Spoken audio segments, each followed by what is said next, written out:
Čaute, moje meno je KM, 9150 na Reprezent, Nové Mesto nad Váhom. Toto je track Deja Vu a moje medzi riadkami.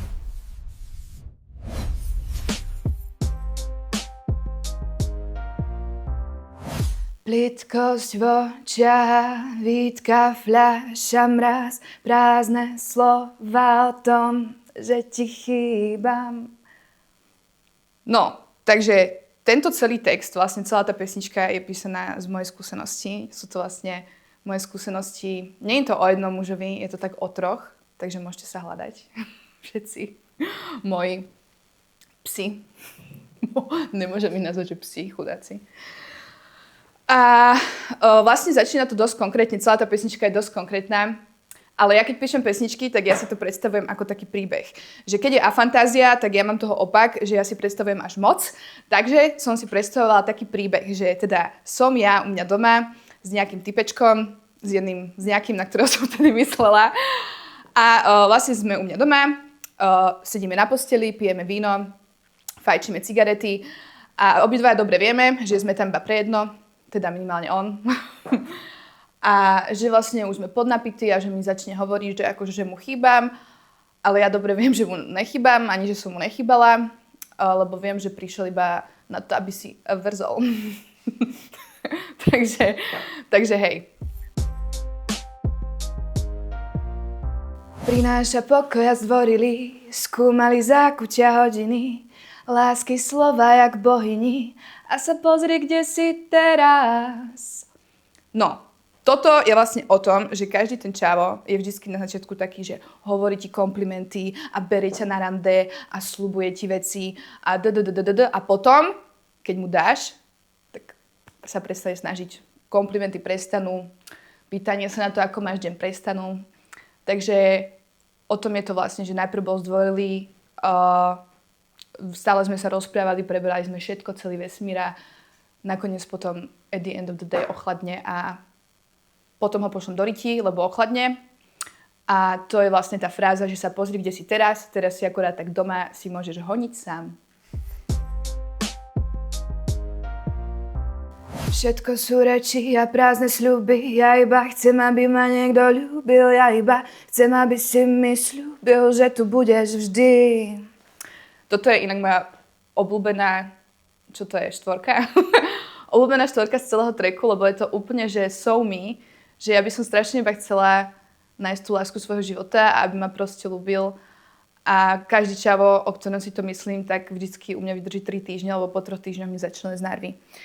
Takže ja by som iba chcela, že aby tu bol nejaký navždy a nech tu sú není iba sami typci, že na chvíľu. To je tak, že len chcem, aby si mi slúbil, že tu budeš vždy. Ale ty si tu vždy iba chvíľu, píče myšlienky, mám ich míľu. Vždy mi píšeš iba keď máš chuť a mám déjà vu. No to je pokračovanie vlastne tej predošlej slohy, že ja by som chcela niekoho navždy, ale ty si tu vždy iba chvíľku a mám z toho déjà vu. Vlastne to vzniklo tak, že bavila som sa s jedným čavom, s ktorým už som dala že druhú šancu. Že prvýkrát si to u mňa proste dojebal, lebo niečo spravil, asi zaklamal, ja nemám rada veľmi klamstvá. Alebo neviem, z nejakú inú kurvu bol. Neviem, niečo sa proste stalo, prestali sme sa baviť a potom ma po pár mesiacoch mi napísal, že vlastne už som skúsil všelijaké iné baby, ale ty si bola im proste, nikto nemal taký oheň ako ty. Akože ja mám rada takéto reči, takže ja som bola taká, že OK, že tak môžeme to skúsiť akože znova. A znova ma ojebal.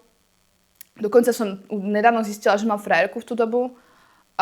Vlastne nasľuboval mi iba veci a v konečnom dôsledku som zistila, že ma oklamal, že sa vláčil s nejakou inou kurvou, keď povedal, že je chorý. Pri tomto typkovi som bola taká, že mám déjà vu a tak vznikla táto pesnička. A presne tak ma to napadlo, že není možné, že toto spravil poprvé jeden, druhýkrát a po druhé, že sa mi to furt deje s každým jedným typkom, že furt mi niekto nasľubuje hory doly a potom skutek utek. A zase odnova deje sa dokola tá istá osnova, mám déjà vu. No to je o tom, že sa mi to deje dokola odznova. Inak niekto mi napísal, že to je strašne trápny rím, že dokola odznova osnova. Ale podľa mňa je to ľahko zapamätateľné aspoň. Že akože trápne rímy sú podľa mňa super na to, že sa ľahko pamätajú. Čo ja budem špekulovať s takými krkolávnymi vecami, keď môžem mať odznova dokola osnova. Hľadám všade a stále som nenašla okolo iba tie isté zrkadlá. Déjà vu. Prečo ma tak klameš, prečo si tak klamlivý? No a to je o tom, že akože ja som minulý rok dosť akože aktívne hľadala svoju lásku a stala som single AF as fuck. Takže hľadala som a všetko to bolo proste to isté do kolečka, že som mala pocit, že chodím na rande s tými istými ľuďmi a že nikto nemal proste v sebe taký nejaký oheň, aký mám asi ja, cca, alebo neviem, ako by som to povedala. Takže vždycky som išla s niekým na rande, vždycky to bolo tom istom, takže aj z toho som mala déjà vu. Tento track je vlastne prvý track z môjho projektu, ktorý sa volá 12 out of 12, a.k.a. 12-12 a spočíva v tom, že každý posledný piatok v mesiaci vydám jeden track. Pretože minulý rok som moc toho nevydala, čo mi je ako ľúto, ale minulý rok som skôr ten život žila, aby som tento rok mala o čom písať. Takže na prvého pol roka už mám nachystané pesničky z toho, čo som žila minulý rok a po druhom pol roku asi začnem písať o tom, čo žijem tento pol rok. Takže som zvedavá, čo z toho vzíde.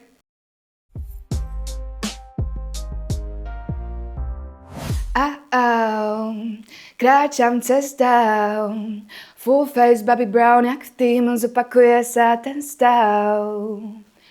No a toto som si vlastne vizualizovala už takým spôsobom, že ako keby vždycky, keď som bola nejaká sklamaná alebo tak som išla že do baru alebo na party, akože už to nerobím.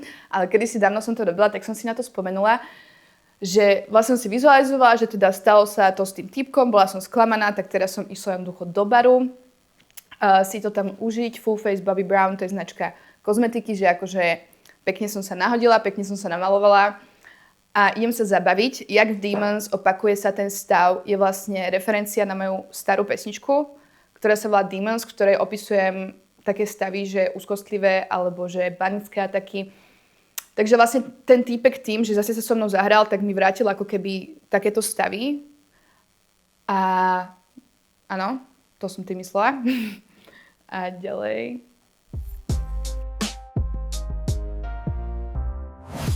Svet sa mi točí pomaly, ruky trpnú, krk boľavý, na hrudi pocit úľavy a sa pozri, kde si teraz. A toto je vlastne už také štádium, že som sa opila, tancujem a cítim úľavu.